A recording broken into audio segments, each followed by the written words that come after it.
आखिर क्यों जापान के प्राइम मिनिस्टर शिगेरू इशिबा ने अपने 1 साल से भी कम टेन्योर के बीच में ही रिजाइन कर दिया?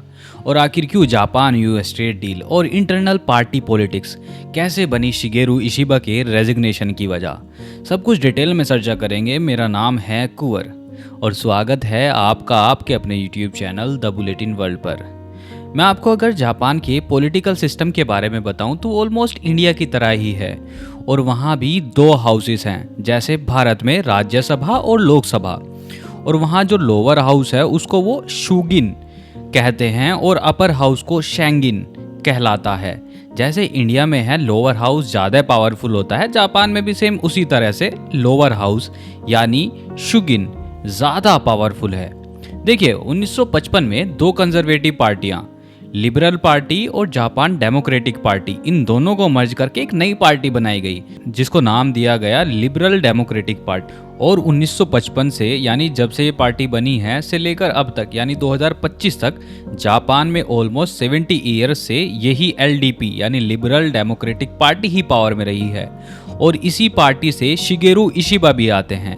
लेकिन अब अचानक से क्या हुआ कि एक ऐसी पार्टी जिसकी पिछले 70 सालों से डोमिनेंस रही है उसके प्राइम मिनिस्टर को रिजाइन करना पड़ गया। देखिए जुलाई 2025 में अपर हाउस इलेक्शन हुआ जापान के अंदर।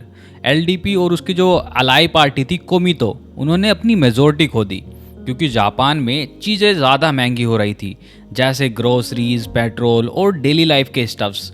लोगों के वेजेस नहीं बढ़ रहे थे उसके रेस्पेक्ट में और यहाँ के लोग बहुत ज़्यादा फ्रस्ट्रेटेड हो गए थे, स्पेशली जो यंग वोटर्स थे। तो उन्होंने एलडीपी के खिलाफ वोट किया और एक नई पार्टी शैनशितो जो फार राइट की बातें करती है, जैसे इमिग्रेशन के अगेंस्ट वो बोलते हैं हमेशा, तो उनको काफ़ी ज़्यादा सीट मिल गई जिस वजह से एलडीपी ने अपनी मेजॉरिटी लूज़ कर दी अपर हाउस के भीतर। और इशिबा के ऊपर प्रेशर बढ़ता गया और एलडीपी के अंदर जो कुछ लोग थे, जो स्पेशली राइट विंग वाले लोग थे, उनसे बहुत ज़्यादा नाराज़ हो गए और उनको लगता था कि इशिबा चाइना के साथ सॉफ्ट तेवर अपनाते हैं और यूएस के साथ भी जो ट्रेड डील हुई है उसमें उनकी जो डिप्लोमेसी है वो वीक नज़र आई। इन सब के चलते फाइनली 7 सितंबर को पीएम शिगेरू इशिबा ने प्राइम मिनिस्टर पोस्ट से स्टेप डाउन करने का फैसला लिया।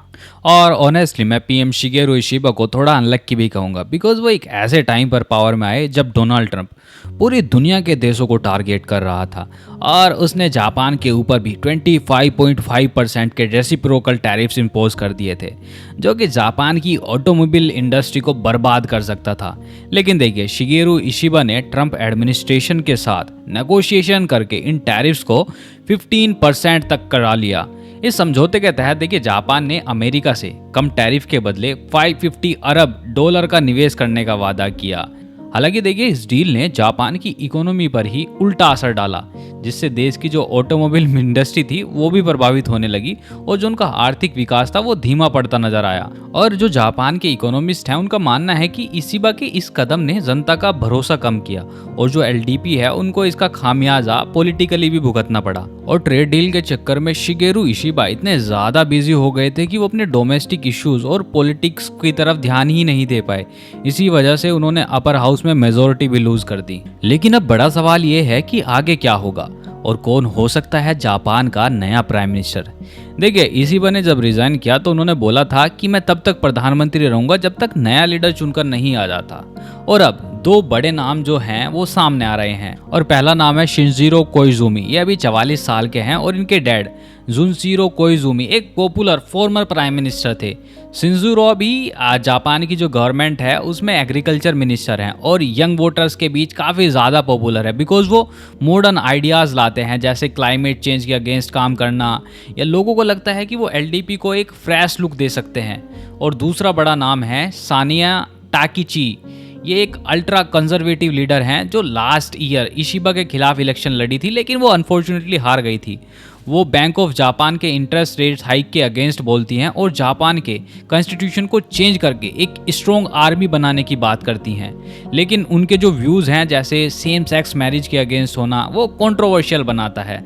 अब ये देखना काफ़ी ज़्यादा इंटरेस्टिंग होगा कि शिनजिरो कोइजुमी प्राइम मिनिस्टर बनते हैं या सानिया टाकिचाई प्राइम मिनिस्टर बनती हैं।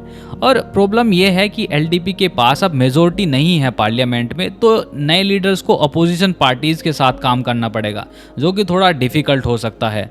तो दोस्तों, ये थी जापान के प्राइम मिनिस्टर शिगेरू इशिबा की कहानी। एक लीडर जो बड़े वादों के साथ आया था सत्ता में, लेकिन इलेक्शन हारों और पार्टी के प्रेशर के बीच रिज़ाइन करना पड़ा। यूएस जापान ट्रेड डील उनका लास्ट काम था और जैसे ही वो सेटल हुआ तो उन्होंने कुर्सी छोड़ दी।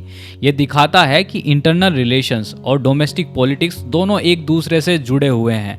अब सवाल यह है कि क्या एलडीपी अपनी लॉस्ट क्रेडिबिलिटी को वापस ला पाएगी, और कौन होगा जापान का अगला प्राइम मिनिस्टर जो इकोनॉमी को संभाले और पब्लिक का ट्रस्ट जीते।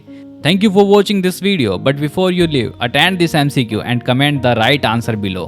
हाल ही में किस राज्य ने वल्चर कंजर्वेशन पोर्टल, जिसका नाम है द वल्चर नेटवर्क, किसने लॉन्च किया? आपके ऑप्शन है केरला, आसाम, गुजरात या Tamil Nadu. Once again thank you for watching. अगर अब तक आपने अपने नवजात चैनल द बुलेटिन वर्ल्ड को सब्सक्राइब नहीं किया तो प्लीज़ सब्सक्राइब कर लीजिए ताकि ये थोड़ा बड़ा बन सके। मिलते हैं आपसे नेक्स्ट वीडियो में। Till then stay curious and stay safe. Jai Hind.